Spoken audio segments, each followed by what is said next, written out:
Assalamualaikum warahmatullahi wabarakatuh. Bismillahirrahmanirrahim. Alhamdulillahirabbil alamin wa bihi nasta'inu ala umuri dunya waddin.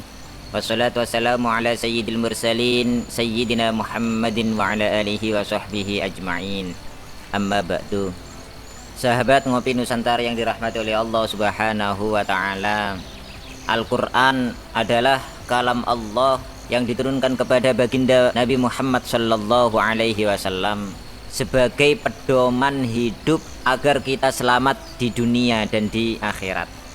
Yang perlu kita ketahui, kewajiban kita sebagai umat Islam yaitu membacanya, mempelajarinya, mengkajinya, dan mengamalkan apa-apa yang terkandung di dalam kitab suci Al-Qur'anul Karim.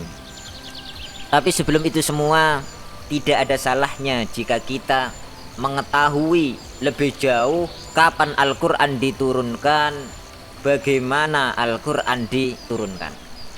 Ini agar menambah keyakinan, keimanan kita kepada Allah, kepada Rasulullah, dan kepada Al-Quran. Al-Quranul Karim diturunkan oleh Allah dengan sebenar-benarnya. Hal ini disampaikan oleh Allah dalam surat Al-Isra ayat 105. Wa bil haqqi anzalnahu wa bil haqqi nazal wa ma arsalnaka illa mubasysyiran wa nadhira.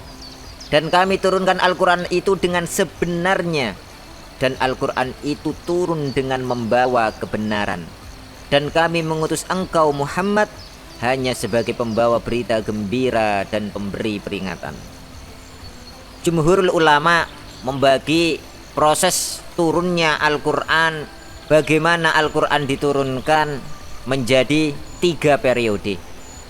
Periode yang pertama yaitu Al-Quranul Karim ketika ada di Lauhil Mahfud.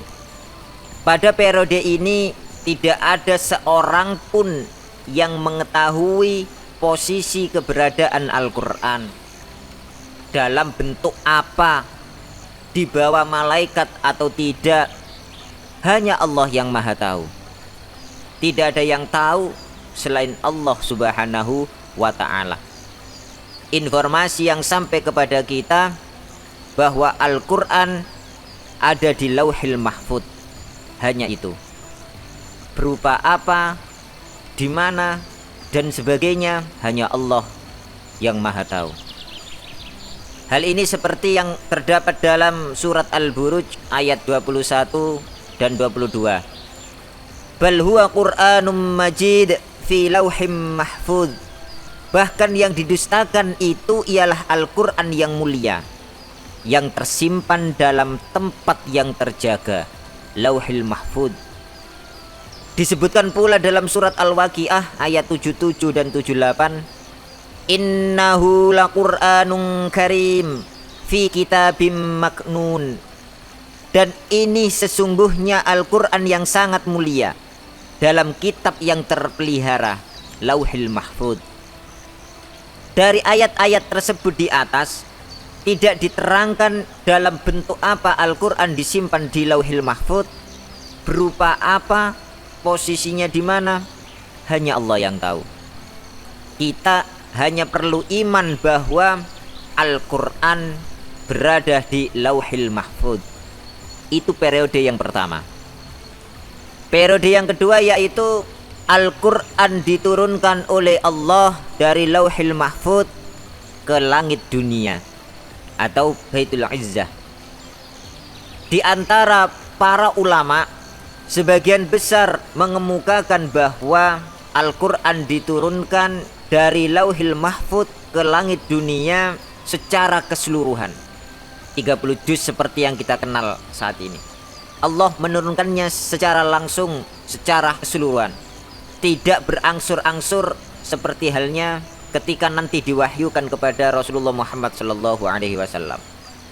Diturunkannya Al-Quran dari Lauhil Mahfud ke langit dunia, para ulama bersepakat bahwa itu terjadi pada malam Lailatul Qadar.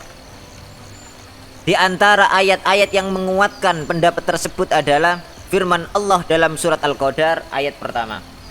A'udzubillahi minasyaitonir rajim. Inna anzalnahu fi lailatul qadr. Sesungguhnya kami telah menurunkan Al-Quran pada malam Qadar. Begitu juga dengan firman Allah dalam surat Ad-Dukhan ayat 3. A'udzubillahi minasyaitonirrajim. Inna anzalnahu fi lailatin mubarakatin inna kunna munzirin. Sesungguhnya kami menurunkannya pada malam yang diberkahi. Sungguh kamilah yang memberi peringatan. Bahkan beberapa ahli tafsir berpendapat bahwa Al-Quran diturunkan oleh Allah dari Lauhil Mahfuz ke langit dunia terjadi pada malam ke-24 bulan Ramadan. Itu periode yang kedua. Periode yang ketiga yaitu Al-Quran diturunkan oleh Allah dari langit dunia kepada Nabi kita, Nabi besar Muhammad sallallahu alaihi wasallam. Inilah yang kita kenal dengan istilah turunnya wahyu. Oleh sebab itu, pada peristiwa ini ayat Al-Quran yang Allah turunkan pertama kali seperti yang disepakati oleh para ulama adalah surat Al-Alaq ayat 1 sampai 5. A'udzubillahi minasyaitonirrajim. Bismillahirrahmanirrahim. Iqra bismi rabbikal ladzi khalaq. Khalaqal insana min 'alaq. Iqra wa rabbukal akram. Alladzi 'allama bil qalam. 'Allamal insana ma lam ya'lam. Bacalah dengan menyebut nama Tuhanmu yang menciptakan. Dia telah menciptakan manusia dari segumpal darah. Bacalah, dan Tuhanmu lah yang maha mulia, yang mengajar manusia dengan pena. Dia mengajarkan manusia apa yang tidak diketahuinya. Itulah ayat pertama yang Allah turunkan dari langit dunia kepada Nabi besar Muhammad sallallahu alaihi wasallam. Bagaimana proses turunnya Al-Quran pada periode ini? Dari langit dunia kepada Nabi Muhammad, Allah menurunkan Al-Quran melalui malaikat Jibril alaihi salam. Al-Quran diturunkan secara berangsur-angsur selama masa kenabian dan kerasulan Baginda Muhammad sallallahu alaihi wasallam. Kurang lebih sekitar 23 tahun masa kenabian, masa kerasulan. Turunnya Al-Quran secara berangsur-angsur ini ditegaskan oleh Allah Subhanahu wa ta'ala dalam surat Al-Isra ayat 106. A'udzubillahi minasyaitonirrajim. Bismillahirrahmanirrahim. Wa qur'anan faraqnahu litaqra'ahu 'alan nasi 'ala muksin wa nazzalnahu tanzila.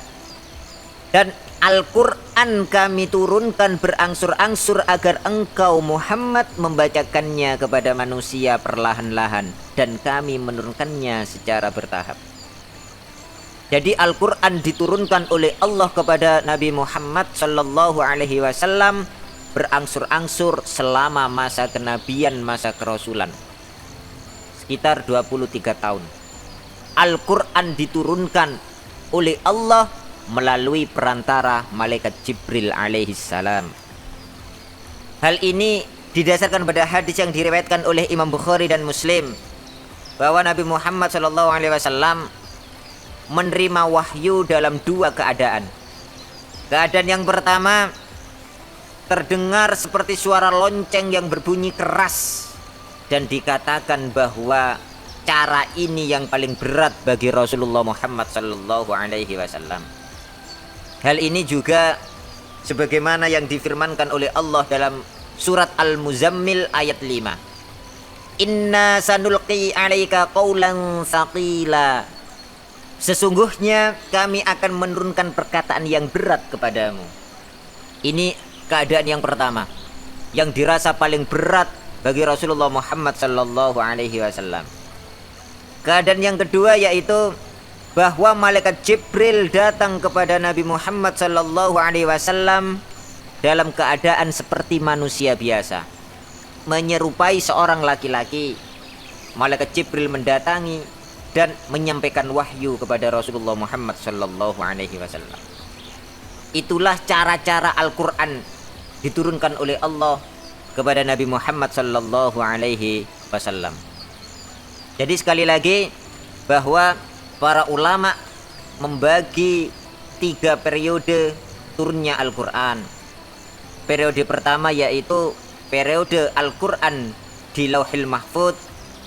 Periode kedua, Al-Qur'an diturunkan oleh Allah dari Lauhil Mahfuz ke langit dunia. Dan yang ketiga, periode Al-Qur'an diturunkan oleh Allah dari langit dunia kepada Nabi Muhammad sallallahu alaihi wasallam. Semoga dengan mengetahui hal ini kita semakin iman kepada Allah, iman kepada Rasulullah, dan iman kepada Al-Qur'an. Semoga kita semakin rajin membaca Al-Qur'an, rajin mengkaji Al-Qur'an, dan mengamalkan apa-apa yang ada di dalam Al-Qur'an.